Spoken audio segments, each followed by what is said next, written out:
And welcome to Game of the Week. We've got two games for you today, back-to-back. First, the Swarm taking on Team Success. Team Success with no regulation losses. Tegan and his Swarm with 1-1 and 1, 3 points for 6th place overall. Since taking over between the pipes, Ayla Van Hazendonk has not let the Cruisers lose. Today, they're taking on the 2nd place Nordiques. Down to Vicky and Peyton. Sam Skillen has a lot of faith in your rookie talents. What are you doing to keep sharp when you're off the court? Just shooting and passing. Okay, thank you. You're already competing solidly for the team success. Tell us a bit about how you get ready for game day.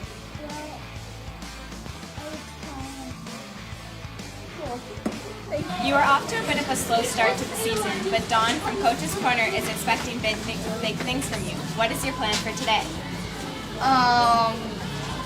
To play more defensively and get more shot classes. Okay, thank you. As the Cruisers GM, you are shuffling your lines and positions around a bit. Are you starting to see a difference? Yeah, I'm seeing differences a lot because we're starting to play like defenses more up, and we're getting lots more shots and goals that way. And we switch the goalies, and it's helping a lot the way we're changing it up. Okay. What's next for the Cruisers? We're hoping just to really get our shots in and go defensive and win this season. Thank you. Good luck. And welcome to Game of the Week, Mr. Norino. And Mr. Skillen. We're here with a fantastic matchup for you. Team Success, their 3rd game of the week in a row, taking on the Swarm. Who we got in Team Success today, Mr. Skillen? Team Success, led by some good young players. They got Jack Knoll, Oliver Markham, Everett Edinburgh, Maria Trist, and of course their leader, Barrett Edinburgh, and in goal, Gabe Adams today. And the Swarm, led by GM Tegan Satry-Sabko, playing goal today. And who else is lining up for that team today? They got Derek Kennett. Derek Kennett is a healthy scratch today, actually. I just got word in my earpiece that he's not playing today. And Devin Hanga, Caitlin Varioki, Keith Hutchison, and of course their big leader, Ryder Paquette. And we're underway here. Team Success taking on the Swarm. Team Success undefeated so far in regulation this season. The Swarm, as you know, with 3 points, got 1 win, 1 loss, 1 tie. And looking to make a big dent in Team Success's success so far this season. Team Success is successful because they got some great young players, and of course, Barrett Edinburgh, one of the leading scorers in the league last year and again this year. Nothing happening yet. Tegan looking sharp today, stopping a couple of pucks. And a lot of faith being put in Gabe Adams this season. Young goalie, a lot of star power out front. And there he freezes his first puck of the game. And he's definitely up to the challenge. Hard worker in the pipes. Good side-to-side action. A little small, but makes up for it with athleticism. And we're definitely pleased to see our regular referee, Tessa McMurrick, back on the court today refereeing for us. She had a successful removal of that pin in her leg, and she's moving around like a champ. There's a good opportunity there for Ryder Paquette. He just fired one past the net wide. Here comes Ryder again. He's got it again. Peppers another one in there. And there's Barrett. Gets his first of the game. Wrap around. Nice little goal. Looks like he got Tegan off guard.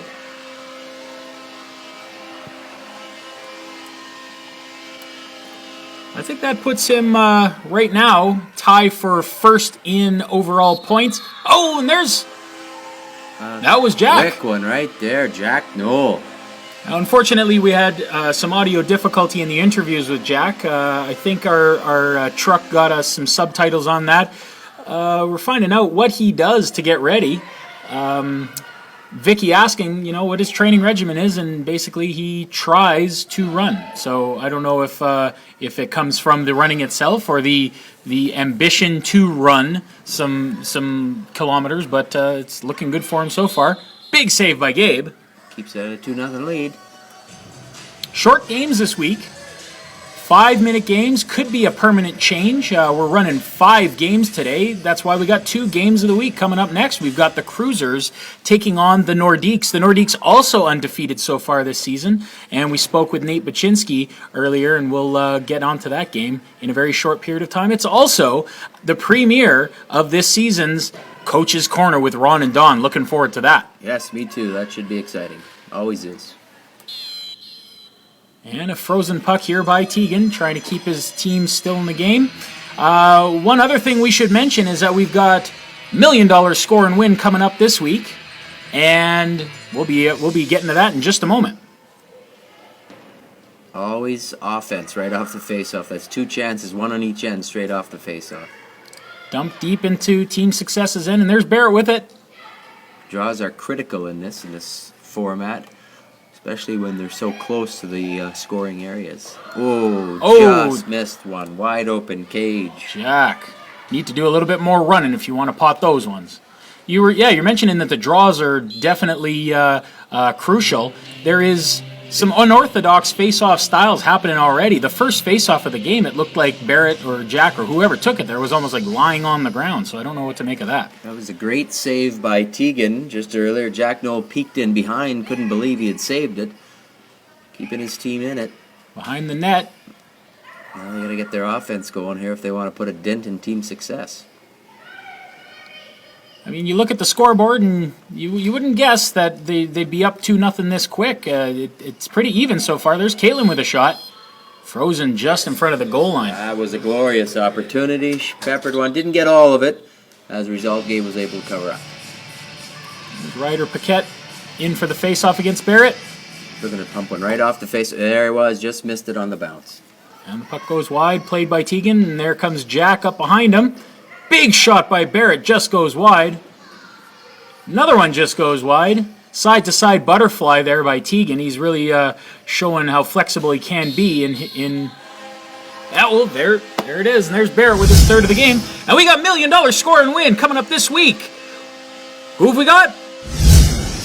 It's Brock Moore Bunny, a local attorney from Dryden, Ontario. If Barrett pots a fourth one, he's going to be $1 million richer. This is probably the closest we've ever been to $1 million. Decided beforehand, oh my gosh, for nothing. That's all we need. He's probably hanging on the edge of his seat here. So we've got Barrett with the ball. Anytime Barrett's got that ball, the excitement level raises in the crowd. There's the end of the game. No dice. No, 4-0. That was a quick game. Feels way shorter than 5 minutes. I don't know about you. 5 minutes, that goes quick. That's half as long as we normally go, so that was a quick one. So coming up next, we've got Ron and Don with this season's first Coach's Corner. Stay tuned for the Cruisers taking on the Nordiques after this break.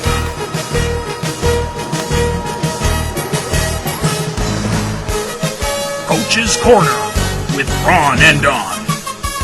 Brought to you by Mellons. Promotional clothing and products. Locally owned, locally produced. And by St. Joseph School Parent Connections, making our school a better place.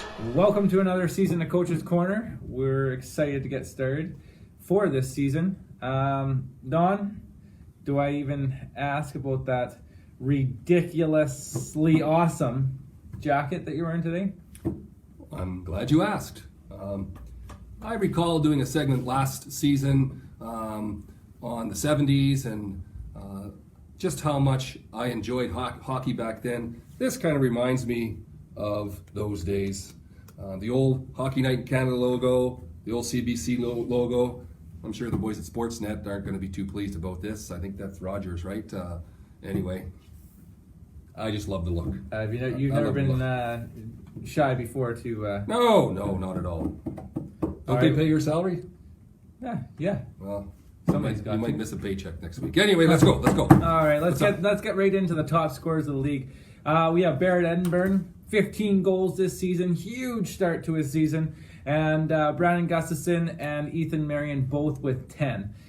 Do you think that Edinburgh is going to be able to maintain this pace? I mean, he's got 15 goals already. That's huge start to the season. It is. He's a little guy, right? That Edinburgh guy.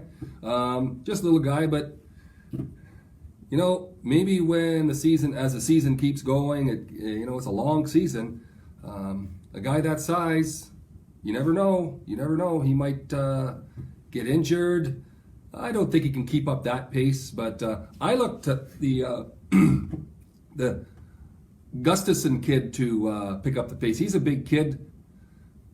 Yeah, I think he's going to overtake the Edinburgh boy. But And anyway, yeah, I don't, and I know you don't like to make predictions because of injuries and such. But if you had to, and we say everyone's going to be healthy this season, who takes it?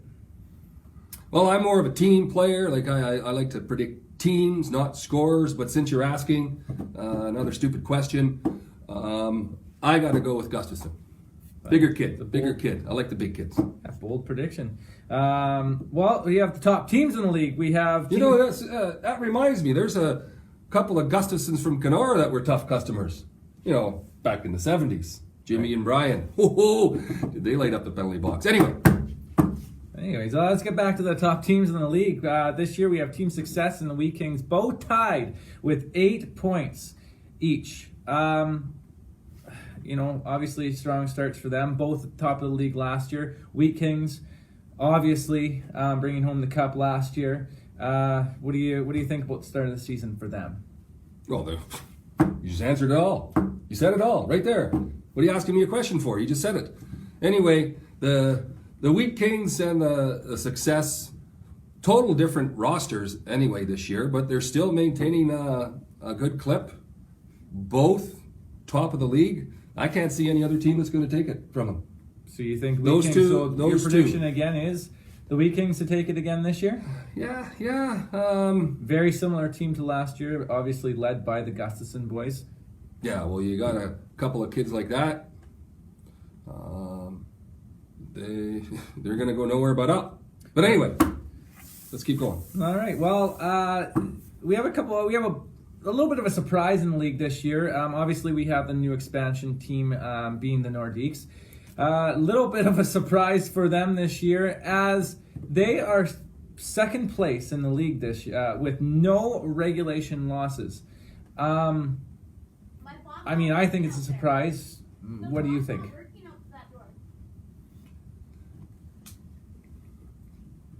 We got some technical people back there screaming and yelling at each other, I think. Yeah. Anyway, what was the question again? Well, yeah, I'll repeat it because you're getting out there. I am. Just about the surprise being that the Nordiques new expansion team. Oh, yeah, the Nordiques. Okay. Well, it must be a very good organization because just like the new one down in Las Vegas, I almost said lost wages. Didn't you lose the money down there one time? I'm not a big gambler, but anyway. I wouldn't be putting any money on them, though. You like that one? I don't think they're going to maintain that success.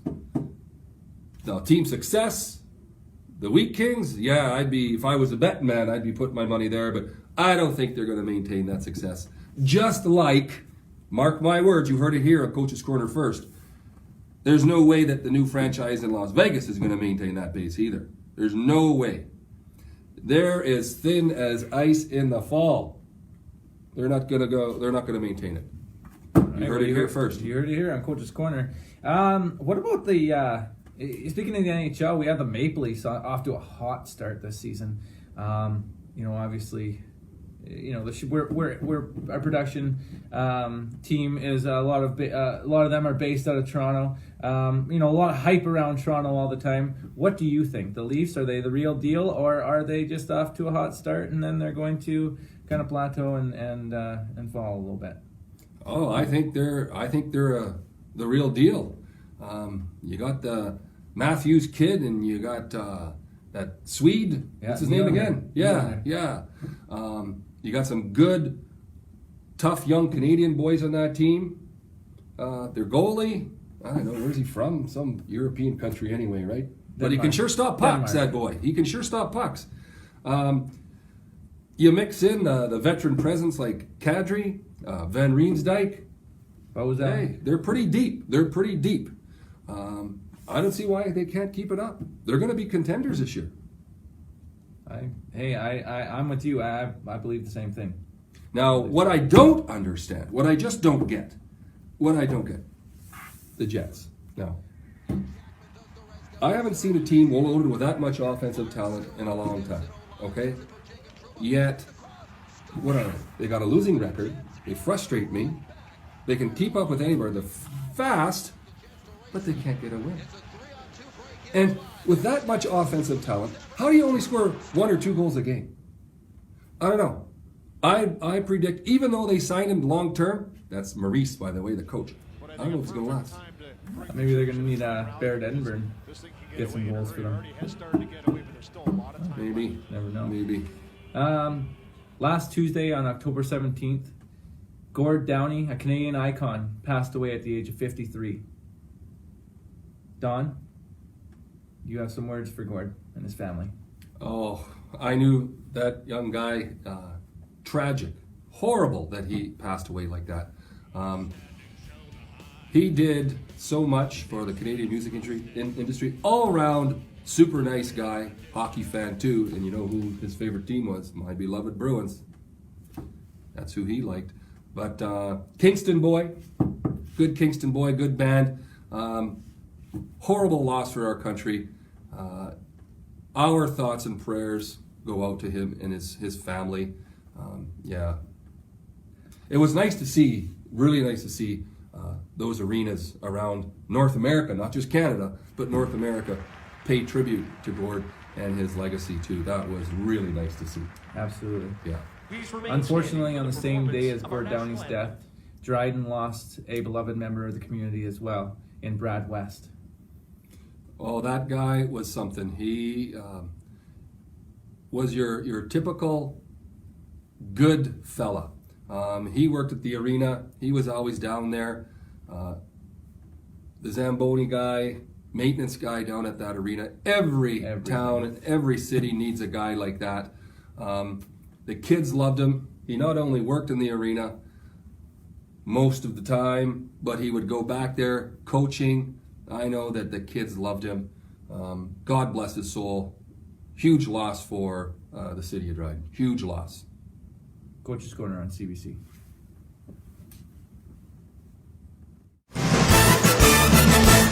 And we're back. What a fantastic Coach's Corner. It's so great to see Ron and Don back in the studio. Mr. Skillen, Cruisers and Nordiques. What's going on today with them? Well, the Nordiques, hot little squad. They got some good young players. Nate Bashinsky, Ethan Teets in the lineup. Carol Springett, Ethan Keane, and of course their older leader, Liam Skillen. And in the pipes, steady Landon Friesen. And I understand we've got an injury to report for the Cruisers today. For the Cruisers, they're going to be missing Michaela Bang. They'll be missing her hustle for sure. But they got Emerson Moyer, Jeremy Hutchison, Matthew Smith, and Abby Lappage going. And in net this week, they got Ayla Van Hazendonk. And it's pretty important to mention that since taking over between the pipes, Ayla has not lost a game. And she is the rookiest of the rookies, bringing in those grade 4s. Only probably about 9 or 10 of them came in, and she is, I think, the only goalie we've got out of that crew. No fear. She has no fear. Last week, first star overall in Game of the Week stats. So, nothing yet happening. Abby telling us a little bit about what the plans are for the Cruisers as far as cycling their lines, and not a lot of options today with Michaela gone, but moving everybody around positions and seeing what she can crack out of that. Well, you know they're going to be putting forth a solid effort. They got a lot of hustle on this team. The Hutchison boy, Matthew Smith, Emerson Moyer, and Abby herself, they really get after it. And from what I hear, Matthew having a ring already from last year with the Wheat Kings, he's a pretty good source of inspiration when the team's getting ready to go out there. They look to him. They know he's been there before. They know he's won the big prize, and they know they got their challenges, but they've got somebody who's got a bit of experience. It's almost like throwing Crosby on the Columbus Blue Jackets. That's the feeling that I get from that. He's a great player and a great person. Super nice. Helps everybody out whenever he can. Ball flies over the netting into the crowd. Lobbed it over there like beer league softball. And it's back in play. There's Liam. He's got it. Big shot by Liam, and he scores the first of the game. And celebrates. Number 17, Liam Skillen, pump swap. Liam Skillen, congratulations to he and his team. Both St. Joseph's School cardboard boat race teams bringing home medals as of yesterday, the gold and the bronze. So good on them, and thanks to Mr. Hart for organizing that and bringing them down to the pool for such a fantastic activity from Skills Canada. Big blocker save by Ayla. Mr. Hart himself got himself a gold and a bronze medal. He's pretty proud. He's been wearing it around all day the other day, so good for him. Yes, absolutely. So, as you know, no $1 million given away today, but there's only $1 million score and win per game of the week, so there isn't one this game, unfortunately. That's as close as we ever came to a winner, though. Absolutely, absolutely. You give Barrett Edinburgh one more minute, he probably would have had it. And if anybody's going to get multiple goals in one game, it's him or Brannon or Ethan Marion. So one of those three are multiple goal getters so far this season. Here comes Hutchison, trying to take control. Oh, the first goal on the Nordiques, yeah, that was Liam. So we're looking. Oh, high stick. Not sure. Face off. Yeah, we thought it might have been tipped, but it goes to Liam. Yeah, and it looks like we've got that was a high stick call by the Cruisers. I think that was probably Jeremy. Is Jeremy playing number 3? Jeremy Hutchison. Oh, okay, well, somebody's out there with number 2. I think I might have made a mistake when we were getting those numbers from the truck. It doesn't matter. Here comes Ethan Keane, and he pots his first of the. Wait a minute. We're losing our feed. Problem with the snowstorm? What's going on? Did you press that button I told you not to press? I didn't touch anything. Oh well, they're already rolling the credits. There's still a couple of minutes left in the game. What? Okay, well, either way, I guess that'll do it for Chalk us. that up to technical difficulty. The guys in the truck are rolling the credits. We're not done the game. All right. Well, I've been Mr. Norino. And I'm Mr. Skillen. Keep your stick on the ice, and hopefully they can figure out what's going on. Check St. Joseph's School on Facebook to find out the final score in that game. Not sure what to tell you. Snow got some wires down, maybe. I don't know. All right. That's good.